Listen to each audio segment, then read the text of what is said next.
everybody's always like, oh, I got a business idea for like an app or some sort of piece of tech or whatever. Yeah. And it's like, oh, now I don't need a technical co-founder because I can just use AI.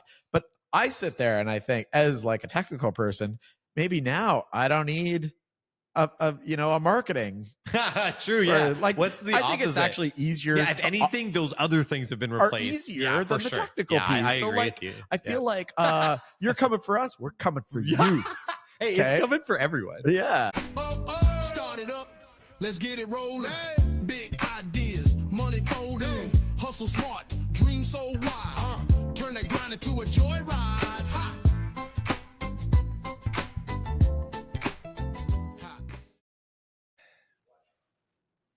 Do you remember how we were running our company? No. And every time I made even the smallest mistake, you would joke about how I was fired. Yes. And then I would go, yay, Yeah, I'm out of here. God. Oh God, yeah. Thank God. Everybody knew that bit actually by the end of it. Yeah, Everybody like that became the running joke. Yeah. That anytime I was like, oh guys, I really messed up. I did whatever. And everybody's like, you're fired. And then I just, yay, I'm out here. Yeah. Hey, So- this is really what this episode is about. That's what we're talking about. It's Is 7 ways to replace Chris Sigurdsson with AI. No, to replace your co-founder with AI.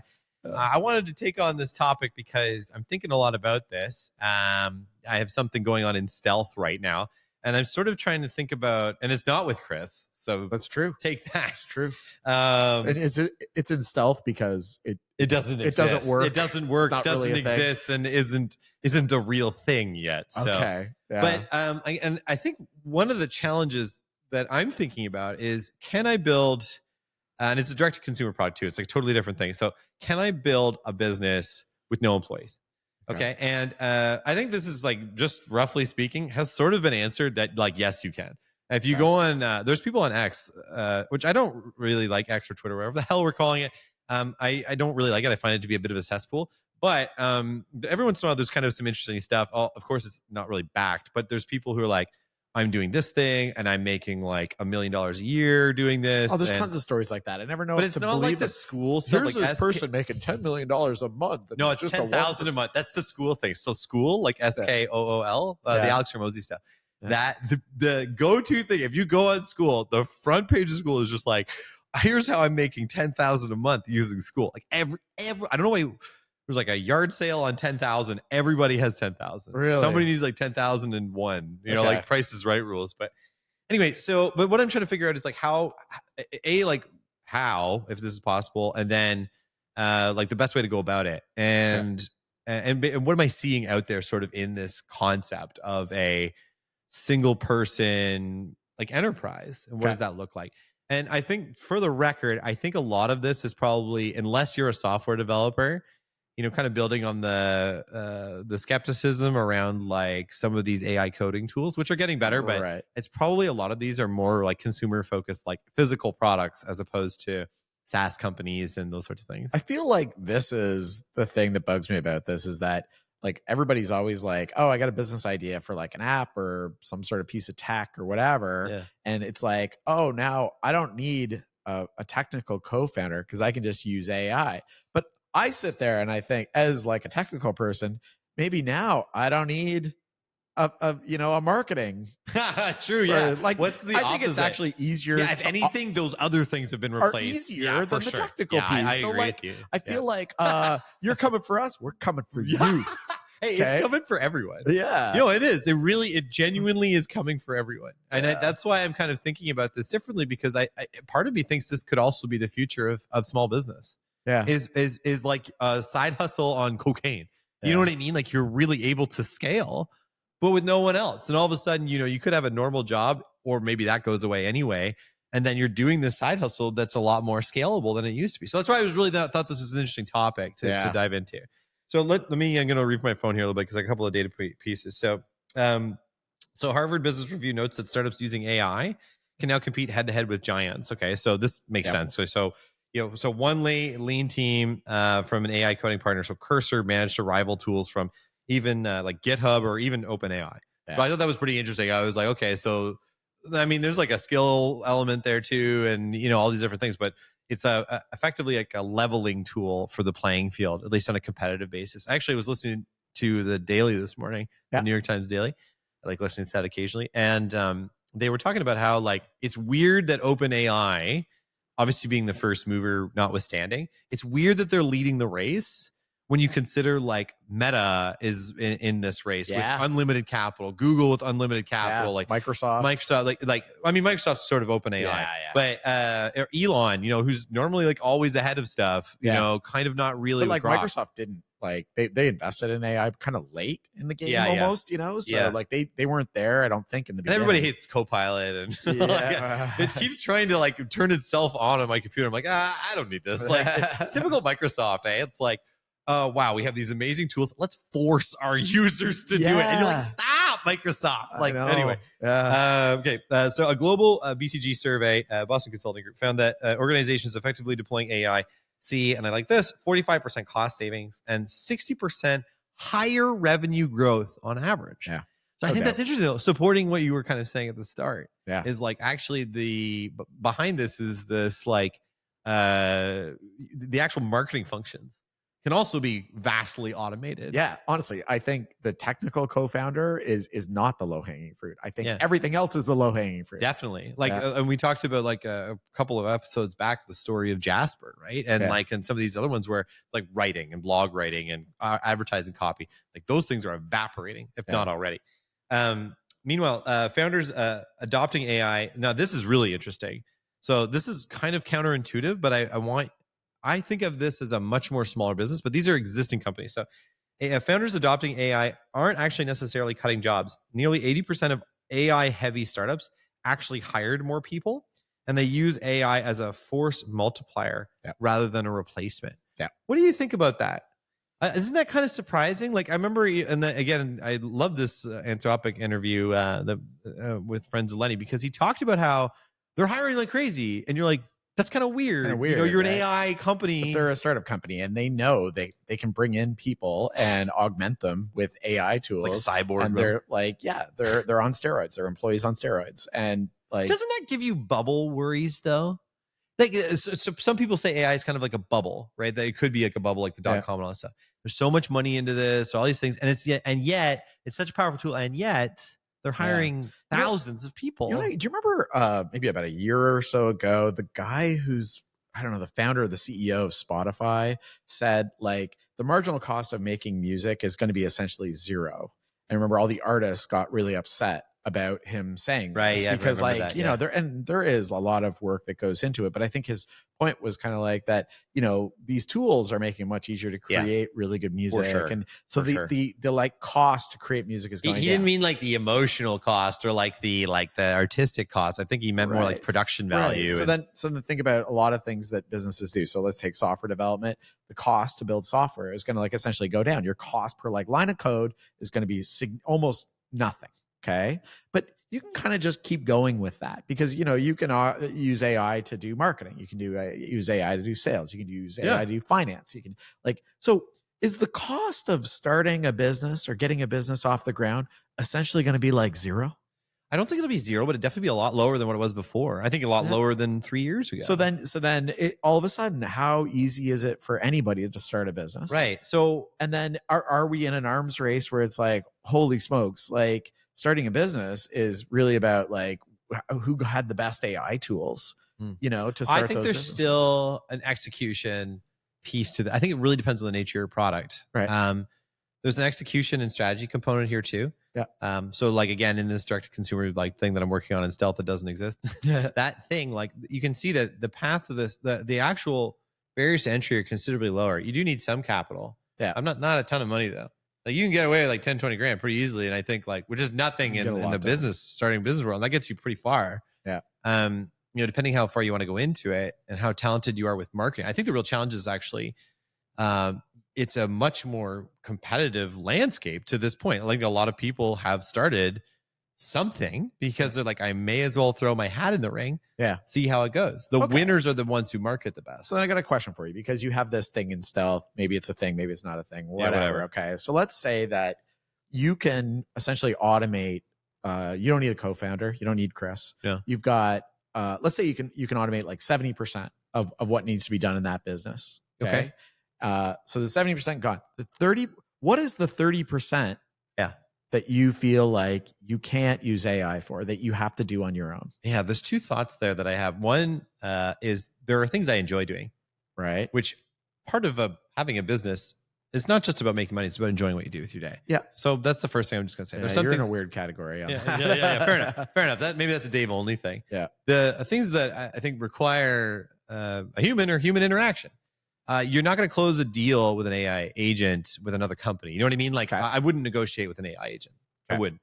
Like if I'm going to sign a Would you use an AI agent to do like sales prospecting, and outreach, that kind of stuff? maybe cold outreach SDR Yeah. activity, but I'm not going to do it for So where's the point where it switches over to being demo, real life. And I think customers respect a person, especially now. And I think that'll be increasingly true over time. Do you think customers will take issue? I'll say issue Okay. with being cold called on by AI? Yeah, some, but I think that will they know, or is it's possible they won't necessarily. I think people look. A couple of years ago, it was hard for anyone to pick up whether an image was AI altered. Now you have like an eye for it, or even like text. If it's been written by ChatGPT, you kind of know. Yeah. There's a way to see it, right? If you use these tools a lot. So I think maybe people will increasingly know that that's happening, and perhaps there'll be like counterintuitively a respect for sort of the traditional methods. Right. It really, again, though, depends on the nature of your product. Like if you have a mass market product being like advertised to you, you don't really care if the ads or if the content, I think as long as it's engaging and accurate and valuable and perhaps entertaining, definitely entertaining, that does it really bother you that much if it's AI or not? Like I saw the craziest thing the other day. And like I'm laughing about it because it was so funny. Okay, you know the scene in The Matrix where Neo's in the subway station?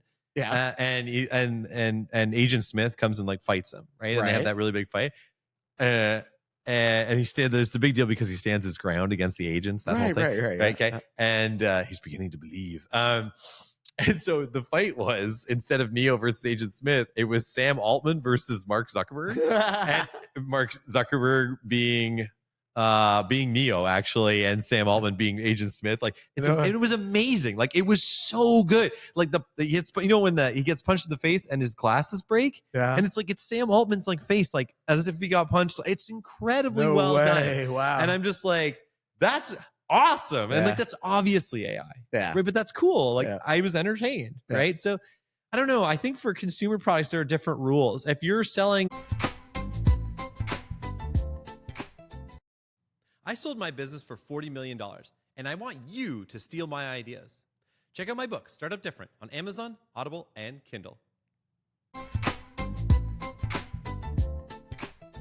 Landscaping companies, because I know you're working on your cottage and stuff like that. If you're selling landscape companies and you're outbound calling with an AI agent, I think really most of the time, outbound calling is competing with people from India calling us, which we get a lot, right? And or from call centers in other countries. So I think maybe it actually will be better. It's possible. Yeah. Maybe not. I don't know. I don't know. I don't really know on that. But anyway, everybody hates cold calls anyway. It's not a great example. But. Yeah, I know what you mean.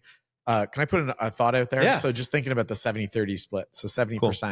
What if it's not that so let's say, you've got 10 different roles in your company. Okay. And you're saying, well, no, I can have 70% of those just like done by AI. Okay. 30% of them will be done by people. Okay. Yeah. But what if that's a fallacy? What if that's wrong? What if it's actually more like, I can't actually eliminate a CTO role with AI, but I can eliminate I can have 70% of what the CTO does done by AI. The other 30% I still need a founder for. Right. Is there some risk of that?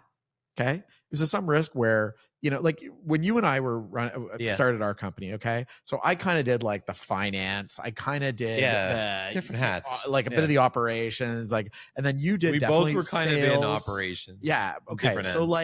So if you're starting a business right now, and let's say there's two of us, okay? Is it more like, Dave, you're going to handle these roles, so marketing, sales, leadership, strategy, and then Chris, you're going to handle tech and operations, customer support, customer success, whatever. And so as those two rules, you have to do like 30% of it, of each one of those, with AI doing the other 70% of those. Yeah. Like maybe it's not as clear cut as you're just replacing like A one for department. one. Yeah, you're not Yeah. replacing it effectively like a department in a small company. Yeah. Or you look at it a different way. You say, It's hey, kind of cool. I am going to have a CTO, but that CTO is going to be like Well, CTO that's on I steroids. think that's the amplification, the cyborg thing we were just talking about at the start, where it's kind of like you're enhancing a force multiplier for AI as Correct. opposed to, which is probably true. Maybe it depends. It really, again, it's just specific on your business.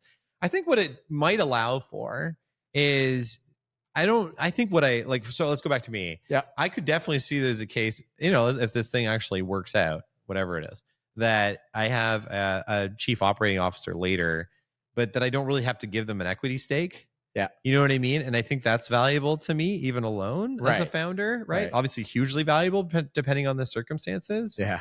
So it's kind of like, you're right. So maybe you could argue with the rationality, be like, well, I'm going to have AI do at least half of all the terrible stuff.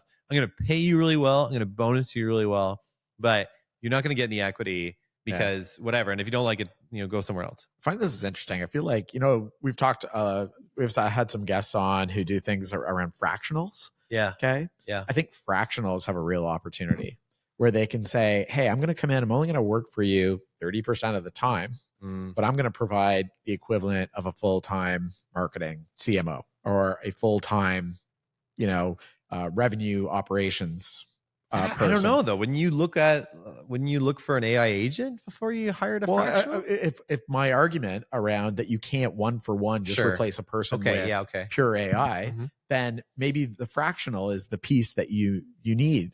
That's the real life person using a whole lot of AI tools behind. So I don't know. Maybe that's interesting. So even being able to, I see. So you're trying to suggest that avoiding hiring in that way, you could basically run a company without any full-time employees, but having a mix of yourself, AI agents, and fractionals. Yeah. Yeah. I think that's definitely true. All right. Now I want to throw another question here we at go. you. Okay. So you got your stealth thing that's maybe not a thing, but whatever. You're doing your thing. Okay. So when you think down the road, you're probably at some point considering like, what does the exit look like on this? So if you've started a company and you have it is profitable. It's so it not close to that. No. Just I'll bear with you. Follow along with me. Okay. Yeah. So what if you're successful? Okay. And you're down the road and you've got a business that is doing millions in revenue, it's profitable, that sort of stuff, and you're looking to make an exit, and you've got investors looking to buy that from you. Are you ever concerned? Have you ever heard the term of a zombie company?